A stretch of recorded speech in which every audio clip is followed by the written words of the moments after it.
तो जय जोहार, जय छत्तीसगढ़ संगवारी हूँ। मैं हूँ आप मन के प्राची उपाध्याय और बहुत बहुत स्वागत करता हूँ चैनल प्राची उपाध्याय ब्लॉग्स में। तो संगवारी आप मैं सोचा तो कि मैं कोई स्टूडियो में तो नहीं पहुंची हूँ और आवाज इतना ज्यादा गूंज जाता है धी धी, कहीं सिंगर तो नहीं बन गए करके। तो आप मन की गलत फहमी है।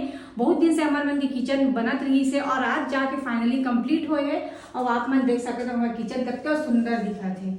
बहुत झन मन ला ये डाउट रही से कि आप मन का किचन है कि नहीं है, तो मैं आप मन की जानकारी पर बता दे। तो हमारे मन की किचन बनत रही से, प्रोसेस में रही से का से हम एती होती बनात रहे खाना और अब जाके फाइनली बन चुके हैं। देख सकते हो आप मन कितना सुंदर लगा थी, है ना। और अभी भी कुछ कुछ चीज इनकम्प्लीट है, कभी अगर की जस्ट अभी सामान रखे हम बनाना चालू करो तक पूजा करूँ, मतलब पूजा करूँ और बाद ही बनाऊँ।